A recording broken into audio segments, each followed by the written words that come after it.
બે દિવસ પહેલાંની બોટાદની ઘટના બાબતે આમ આદમી પાર્ટીના પ્રદેશ પ્રમુખ ઈસુદાનભાઈ ગઢવી અને એમના ધારાસભ્ય ગોપાલ ઇટાલિયા એલ પ્રકારે જે નિવેદનો આપી રહ્યા છે અને અરાજકતા ફેલાવી અને પોતાનો લૂલો બચાવ કરી રહ્યા છે. વાત એવી રીતે કરી રહ્યા છે કે પોલીસે જાતે હુમલો કર્યો, બીજું એ છે કે ભારતીય જનતા પાર્ટીના કાર્યકર્તાઓએ હુમલો કરાવડાયો, ત્રીજી વાત એવી કરી રહ્યા છે કે પોલીસે જાતે પોલીસવાળાને ઊંધી પાડી. આ બધી જ વાતો હાસ્યાસ્પદ છે. સભા કોણે બોલાવી હતી? સભા તમે બોલાવી હતી.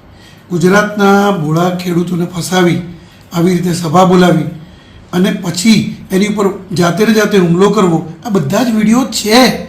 કોણે હુમલો કરાવ્યો, કોના હાથમાં પથ્થર છે, કોણે પોલીસવાળાને ઊંધી પાડી, બધા જ વિડીયો છે. મારા ગોપાલભાઈને કહેવું છે અને સુદાનભાઈને કહેવું છે. અને એ લોકોની ધરપકડ કરવામાં આવી છે. એટલા માટે તમે એનો બચાવ કરો છો કે એમને ખાવાનું નથી આપ્યું, આ નથી આપ્યું, તે નથી આપ્યું. તમારા ગુંડાનો તમે બચાવ કરવા માટે બહાર મેદાને પડો છો.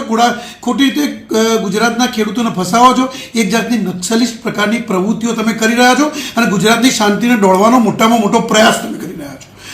બીજી વાત એ છે કે ગોપાલભાઈ જ્યારે એવું કહી રહ્યા હોય કે વિધાનસભાના જે વિડીયો છે એ જાહેર કરવા જોઈએ. ગોપાલભાઈને મારે કેવું, તમે પહેલી વખત વિધાનસભામાં આવ્યા છો, હજી તમને ખબર નથી, વિધાનસભાની પદ્ધતિની ખબર નથી. વિધાનસભા જ્યારે ચાલુ હોય છે ત્યારે આખી જ વિધાનસભાના બિલ્ડિંગમાં આવેલી દરેક ચેમ્બરમાં લાઈવ દેખાતી હોય છે. અને એમાં ખાસ કરીને પત્રકારોની ચેમ્બર અને વેઇટિંગ રૂમ એ બધામાં લાઈવ દેખાતું હોય છે. એટલે આવો કોઈ સંવેદનશીલ બનાવ બને કે કોઈ ધારાસભ્ય સાથે કચરા પોતું કરાવે નહીં દેખાતું હોય.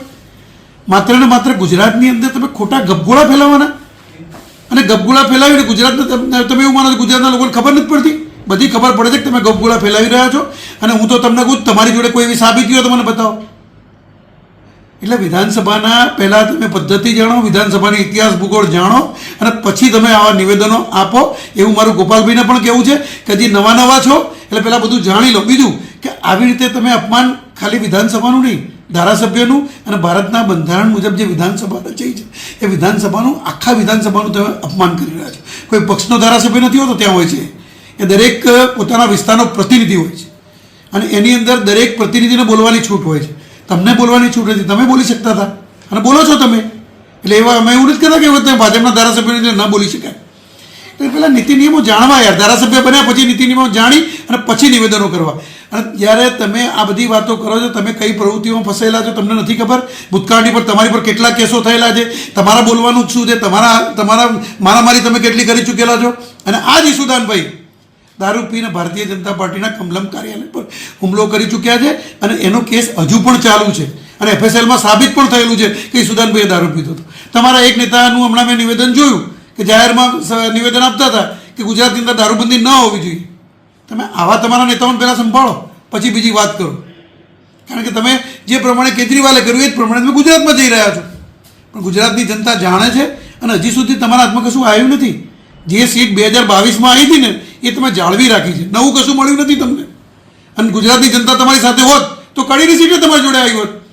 ત્યાં કેમ તમારું 3000માં સમય થઈ ગયો? એટલે આ બધું બધા જ જાણે છે, પણ તમે તમારો બચાવ કરો, તમારા ગુંડાઓનો બચાવ કરો છો. એટલા માટે તમે આવા નિવેદન બંને જણા ભેગા થઈને આપી રહ્યા છો.